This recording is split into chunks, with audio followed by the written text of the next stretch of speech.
ditunggu hari ini, Bu. Iya, ini lagi diproses, Bu.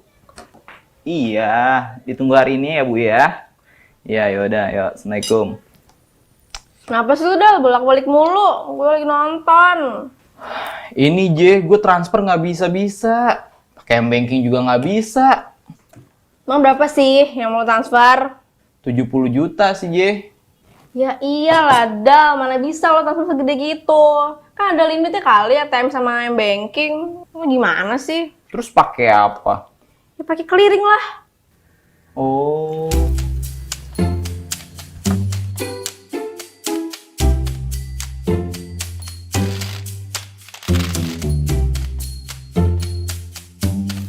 Apa nih? Piring kan? Tahu ada.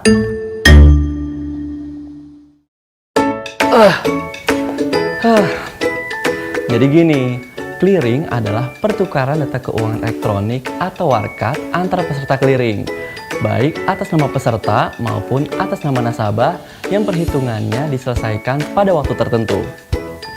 Simpelnya, clearing itu aktivitas atau proses yang berjalan sejak terjadinya kesepakatan untuk suatu transaksi hingga selesainya pelaksanaan kesepakatan tersebut.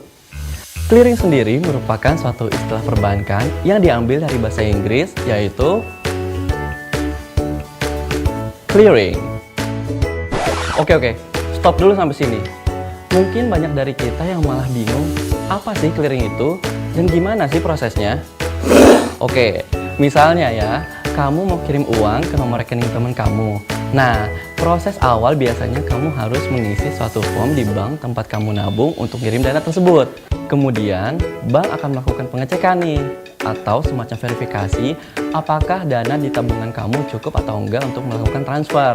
Lalu nomor rekeningnya sesuai atau enggak. Intinya sih meriksa kelengkapan data kamu. Lalu, bank nerusin pengiriman transfer tersebut ke bank tujuan alias bank tempat teman kamu nabung.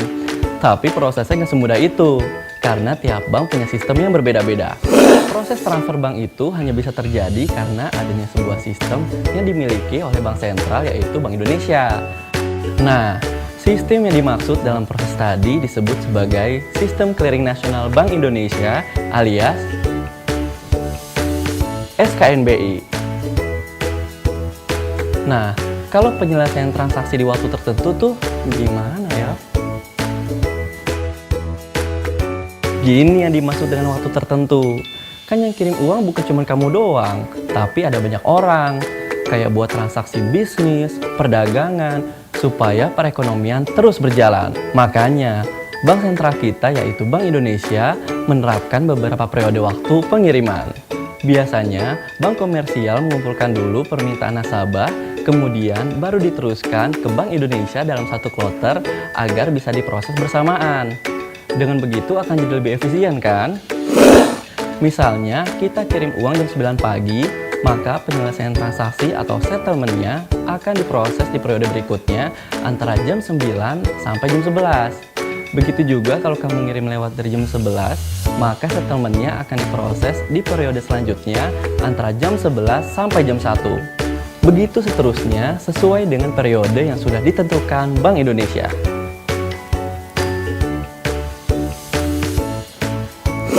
Jadi jangan heran kalau kita ngirim uang lewat dari periode yang ditentukan tadi, proses settlement-nya akan diselesaikan di periode selanjutnya atau keesokan harinya. Sampai sini paham dong ya? Terus apa bedanya sama transfer biasa? Emang sih, untuk urusan transfer, masyarakat kita pastinya lebih milih ATM atau M-Banking karena lebih mudah dan fleksibel. Ngaku deh, kalian juga pasti mikirnya lebih gampang transfer pakai ATM atau M-Banking kan? Nggak ada yang salah kok transfer lewat dua metode tadi. Tapi, transfer dengan ATM atau M-Banking biasanya ada batas maksimal transfer dalam satu hari. Jadi, kalau kamu mau transfer dalam jumlah yang besar, salah satu pilihannya lewat transaksi clearing. Nah, udah tahu lebih banyak kan soal jenis-jenis transfer uang? Jadi, masih perlu nggak sih pusing-pusing 7 clearing?